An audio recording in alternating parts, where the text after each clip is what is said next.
Hello everyone, এখন ঘড়িতে বাজে 11টা 25। আর আজকে কিন্তু ছিল আমার মায়ের বার্থডে। মানে আজকে না, আগামীকাল মানে রাত 12টার পরে আমার মায়ের বার্থডে। তো এখানে আমি একটু চক নিয়ে ভাবছি যে একটু সিম্পলের ওপর কিছু ডেকোরেশন করব। যদিও ভেবেছিলাম রাত 12টায় সারপ্রাইজটা দেবো, তারপর ভাবলাম যে না, 12টা দেওয়ার থেকে মা যখন ঘুম থেকে উঠে দেখবে তখন বেশি খুশি হবে। তো এখানে দেখো আমি শুধু লিখেছি শুভ জন্মদিন মা, আর এখানে একটা মায়ের জন্য সুন্দর শাড়ি আর একটা বেলুন জাস্ট আর গোলাপের পাপড়ি দিয়ে জাস্ট একটু সিম্পল ডেকোরেশন করেছি। আসলে মায়েরা তো জানো অল্প কিছুতেই বেশি খুশি হয়ে যায়, তাই ভাবলাম আজকে এইটুকুনি থাক, পরে আবার পরের দিন আবার ভালোভাবে সব কিছু সাজাবো। আর মার যে রিয়াকশানটা হয়েছিল সেটা তো আমি ক্যাপচার করতে পারিনি। The next day.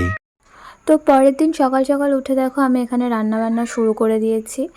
তো মায়ের চোখ ফাঁকি দিয়ে তো কোনোভাবেই রান্নাটা করা সম্ভব হচ্ছিল না।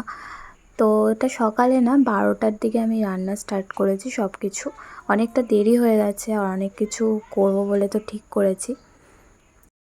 আলু ভাজা, কুমড়ো ভাজা, আর এটা স্পেশালি মায়ের খুব পছন্দের পাকা পটল ভাজা। এইটুকুনি করবো। আর এটা কিচমিচ, যেটা এখানে পোলাও চালটা করে রেখেছি, মানে ধুয়ে রেখেছি। আর এখানে হচ্ছে পায়েস। আমি যদিও ফার্স্ট টাইম পায়েসটা করছি, এই জন্য বুঝতেই পারছি না, এটা তো হচ্ছেই না দেখছি, মানে মানে একটু যে শুকনো শুকনো ভাবটা হচ্ছে না, কি হচ্ছে বুঝতে পারছি না। কাজুগুলো ভেঙে নিচ্ছিলাম, এই গোটা গোটা কাজু ছিল। আর এইখানে দেখো কড়াইটা পুরো পুড়ে গেছে, আবার গ্যাস বন্ধ করে দিয়েছি, একটু ঠান্ডা হোক দিয়ে অন করবো। এখানে দেখো পায়েসটা হয়ে গেছে।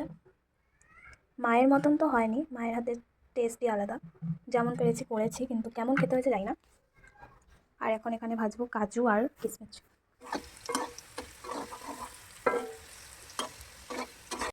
তো আমি এখানে চালটাকে হলুদ, লবণ, তারপরে ঘি সব কিছু দিয়ে ম্যারিনেট করে রেখেছিলাম 15 মিনিটের জন্য। 15 মিনিট হয়ে গেছে, এখন এটাকে গ্যাসে বসাবো।